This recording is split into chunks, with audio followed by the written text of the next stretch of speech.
C'est une info qui en a surpris plus d'un, encore que pas pour les spécialistes les plus chevronnés de la question. WeWork, l'une des plus prometteuses introductions en bourse aux États-Unis, qui repousse donc son IPO parce que le business model apparemment laisse un petit peu dubitatif. Résultat, cette valorisation, encore une fois, de WeWork a été largement revue à la baisse. Et donc l'IPO, pour l'instant, nous dit-on, est retardé, devrait plutôt se situer a priori au mieux en fin d'année. Bonjour Laurence. Bonjour David. Laurence Lafont, rédacteur en chef de la lettre d'investissement Propos Utile. Pourquoi ce report? Il y avait vraiment une espèce de méfiance de la part des investisseurs parce qu'on nous avait dit ouais, c'est une boîte super prometteuse, etc. C'est valorisé 40 milliards d'euros il y a quelques mois quand SoftBank remet de la thune dedans, je crois qu'il va mettre 2 milliards de dollars. C'est valorisé 3 milliards, pardon. Mis 4 pardon. Avant. Non mais ça fait 7 pas au bien. total. Et donc il s'est valorisé en début d'année à 40 ou 45 milliards. Non mais en fait c'est comme s'il y avait déjà eu la bulle et l'explosion de la bulle sur WeWork. C'est qu'on est parti en 2014 sur 1,5 milliard de valorisation. WeWork, c'est la sous-location de bureaux. Alors, on peut rappeler ce que c'est. C'est qu'ils louent des bureaux et ils les relouent en coworking. C'est-à-dire en espace réaménagé. Donc ils améliorent avec les du espaces. service. Voilà, c'est joli, c'est sympa, entre les petites entreprises entre elles.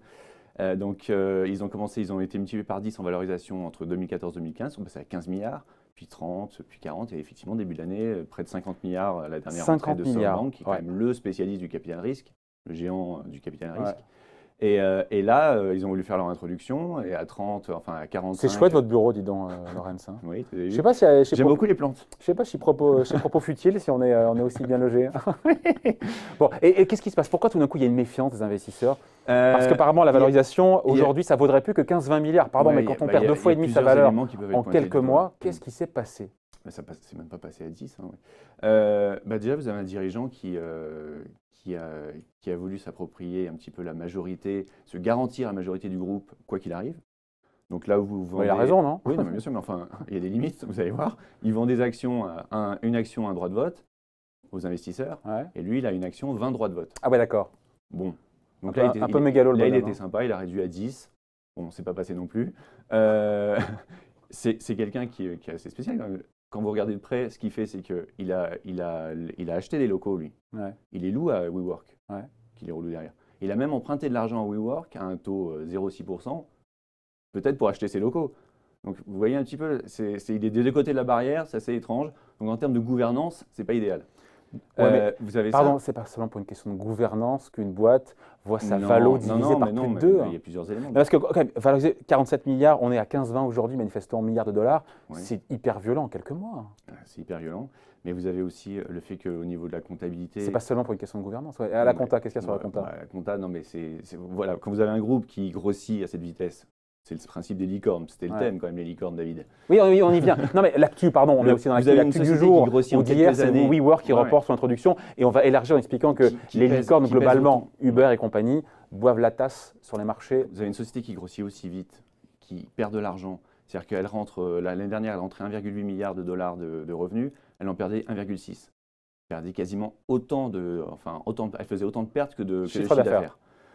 Cette année, c'est en premier semestre, j'ai le chiffre 900 millions de dollars de pertes pour WeWork son premier semestre. Évidemment, ce n'est pas vendeur. Donc, qu'est-ce qu'ils font? D'ailleurs, ils le font tous. C'est parce que les acheteurs, ils inventent. Ils n'achètent pas ça, ils n'achètent pas la perte aujourd'hui.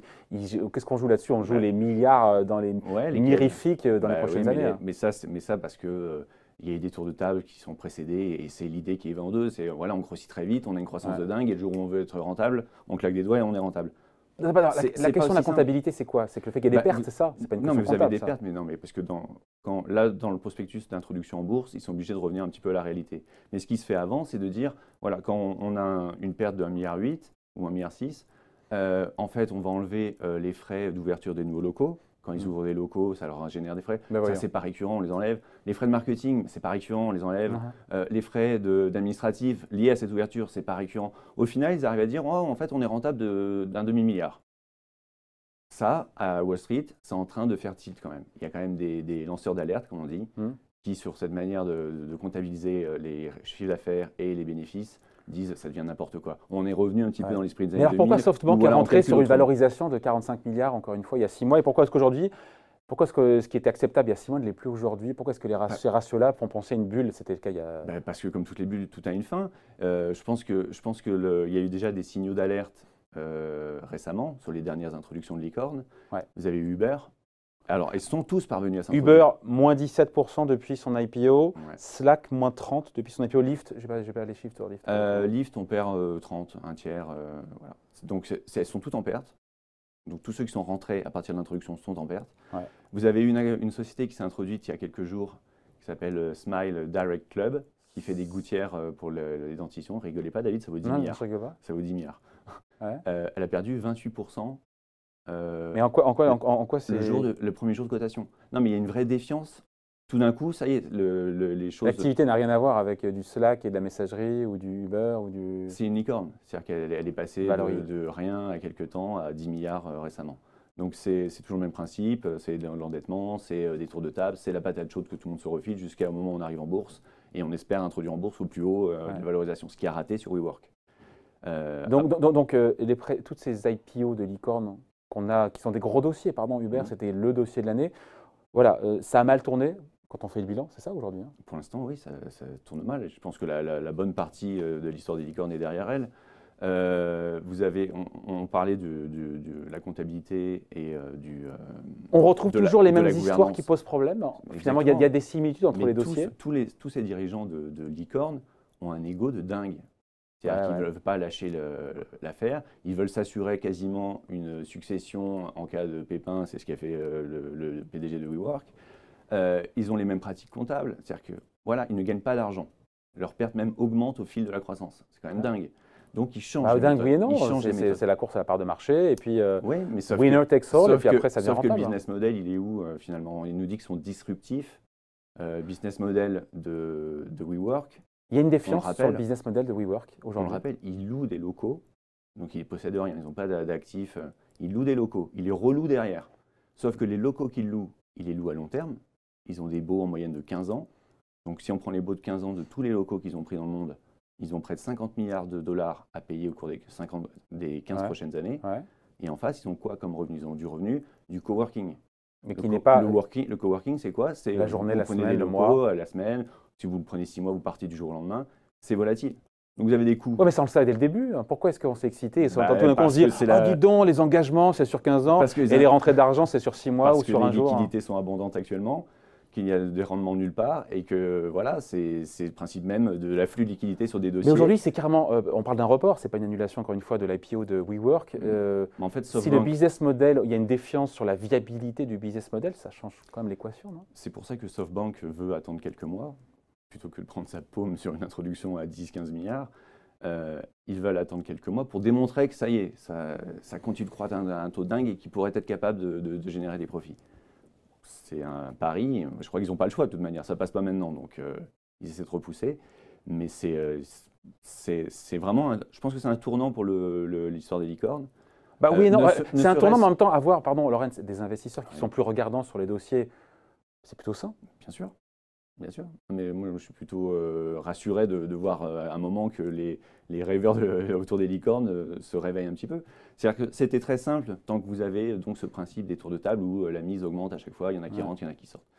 Mais le moment de vérité, c'est l'introduction en bourse. Hein. Voilà, et on a vu que les derniers étaient durs, celle-là ne passe pas, c'est quand même un signal important, on parle de 50 milliards à la base. Ouais. Pour les prochaines licornes candidates, ça va poser problème sur les levées de fonds. Ils vont être forcément plus regardants au niveau du capital risque et aussi des autres investisseurs parce qu'on croit que c'est que du capital risque qui fait grossir ces licornes, mais ce n'est pas vrai. Vous avez des mutual funds, vous avez des gérants classiques qui sont positionnés là-dessus parce que, encore une fois, il n'y a plus de rendement nulle part. Donc on se dit, on va aller jouer les dossiers.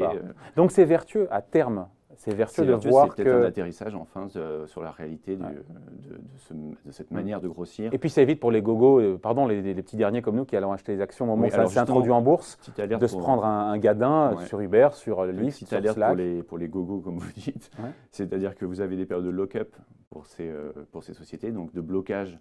Ceux qui ont acheté des parts avant l'introduction en bourse sont obligés de les conserver pendant quelques temps. Ouais.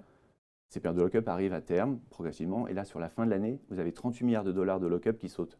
Rien que sur Uber, c'est 10% de la capitalisation, c'est 6 milliards. Est-ce que les gens prendront leur paume, c'est le sujet? Est-ce que les gens se diront, je reste? S'ils se disent qu'on est en bout de cycle là-dessus, vaut mieux à un moment sortir, et ils prennent peut-être pas, mais ils sont peut-être gagnants. Ils sont rentrés très tôt, eux. Donc eux vont vendre, Ça risque On parle de ceux d'alimenter qui ont aussi. acheté les actions au moment de à fait. l'introduction en bourse ou Tout qui à étaient là avant? Non, non, qui étaient là avant. Lors des tours de table? Ah, Voilà. d'accord. Donc là, eux sont bloqués jusqu'à un moment où ils peuvent enfin prendre leurs bénéfices. Ouais. Donc, pour celui qui a acheté en bourse, lui, c'est plus dur. Voilà, on voulait vous parler donc, voilà, de ce report, de cette introduction en bourse de WeWork et des conséquences et des similitudes finalement entre tous les dossiers Bien sûr. de ces licornes qui ont bu la tasse. Voilà, merci. Explication signée Laurence Lafont, rédacteur en chef de la lettre d'investissement Propos Utiles. Merci David. Merci Laurence. À bientôt.